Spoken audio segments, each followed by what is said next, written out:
Bonjour mes chers étudiantes et étudiants. Je vais continuer la série des vidéos. Cette fois-ci, je vais traiter la série numéro 2 et je vais commencer par l'exercice numéro 1.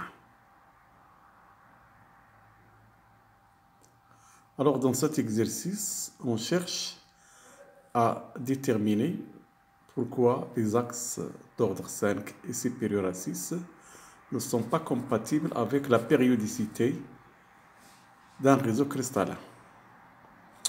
Voilà, on considère un réseau. Je vais considérer une rangée R et je vais prendre deux nœuds consécutifs A et B, c'est-à-dire les plus proches voisins, c'est-à-dire la distance minimale entre A et B est égale à la périodicité est égale à A.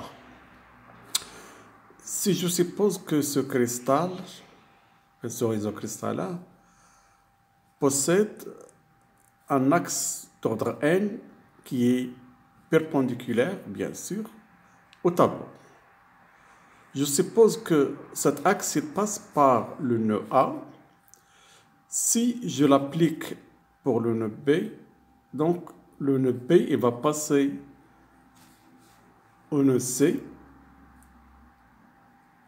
par une rotation de 2π sur n. De même, si j'applique l'axe AN que je suppose il passe par B, parce que A et B sont équivalents, si l'axe AN passe par A, automatiquement il va passer par B. Si j'applique l'axe AN qui passe par B sur l'atome A dans un sens inverse, donc A va passer en D avec la même rotation de π sur n. Alors, je vais avoir les deux nœuds C et D se situent sur une rangée de la même famille que la rangée R. Cette rangée, je le note R'. Donc, par symétrie de rotation à n, la rangée R' est l'image de la rangée R par, comme j'avais dit, la rotation à n. Alors, étant donné que C et B sont deux nœuds de R', par conséquent, je vais avoir que cette distance-là, c'est en fonction de petit a. Alors, je suppose que H, c'est la projection de A sur la rangée R'. De même, I, c'est la projection de B sur la rangée R'. Donc, cette distance-là est égale, cette distance est égale à A. De même, cette distance-là va être égale à A. Alors, je déduis que cette distance-là, c'est A. Cet angle-là, je la note alpha, qui est égal à cet angle-là.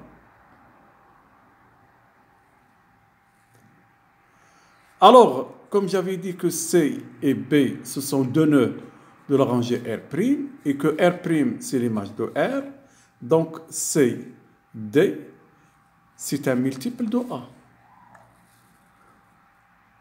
C, D, c'est un multiple de A avec K, c'est un nombre entier. Alors, c'est quoi CD? CD, c'est CH plus HI plus ID, donc, est égal à KA. C'est quoi cette distance-là? Le sinus de alpha, c'est cette distance sur A. Par conséquent, CH qui est égal à ID, sera égal à A sinus alpha. Et étant donné que alpha est égal de pi, cet angle-là, de pi sur n moins cet angle-là, pi sur 2, donc sinus de alpha est égal à cosinus de pi sur n, c'est-à-dire alpha est égal à 2pi sur n moins pi sur 2. Et la distance HA est égale à A. Cette distance-là est égale à cette distance-là.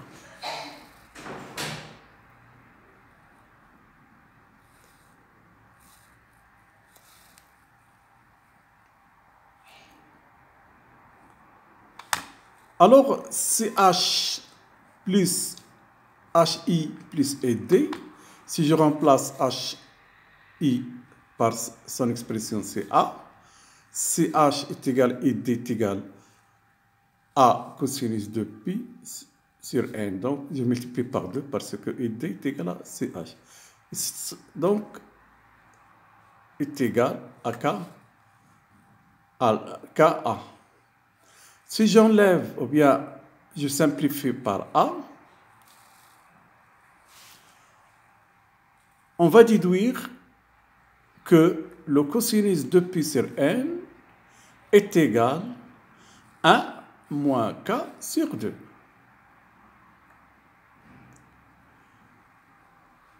Étant donné que le cosinus de pi sur n, il est compris entre moins 1 et 1. Donc les valeurs que peut prendre cosinus de pi sur n, ce sont entre moins 1 et 1. On va déduire que je remplace le cosinus de pi sur n par son expression 1 moins k sur 2, il est compris entre moins 1 et 1. Donc, k sera compris entre moins 1 et 3. Alors, étant donné que k est un nombre entier relatif, donc les nombres possibles de k sont moins 1, 0, 1, 2 et 3.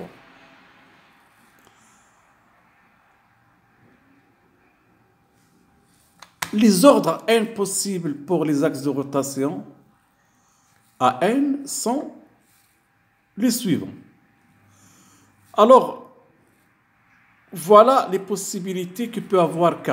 Il peut avoir moins 1, 0, 1, 2, 3. Je calcule 1 moins k sur 2. Et je calcule par cosinus de 2pi sur n est égal à 1 moins k sur 2. Donc, si je connais 1 moins k sur 2, je vais déterminer cosinus de 2pi sur n. Et je vais déduire l'angle de pi sur n. Et de l'angle, je peux déduire n. Alors, pour k est égal à moins 1, je vais avoir 1 moins k sur 2 est égal à 1. Je remplace moins 1 ici. Ça fait 1 moins moins 1, ça fait 2. Sur 2, ça fait 1. Le cosinus qui peut me donner 1, c'est 2pi. Bien sûr, 0 et 2pi, c'est un k.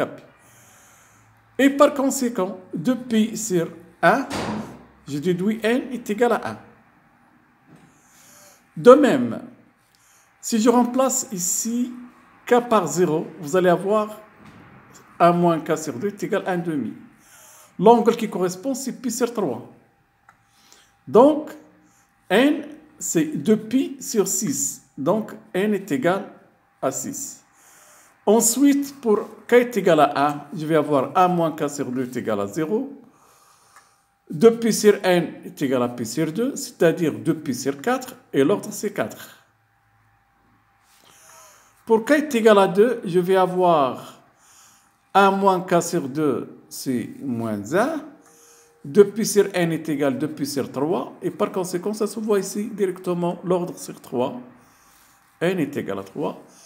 Et pour finir, k est égal à 3, 1 moins k sur 2. Bien sûr, est égal à moins 1. Et l'angle correspondant, c'est pi. Cosinus de pi est égal à moins 1. Voilà, 2π sur 2. Donc l'ordre n est égal à 2. Voilà, on constate ici que n peut prendre des valeurs 1, 2, 3, 4 et 5. Donc il ne peut pas prendre l'ordre 5 et les ordres supérieurs à 6. Conclusion, n est égal à 5 et n supérieur à 6 ne sont pas compatibles avec la périodicité du réseau.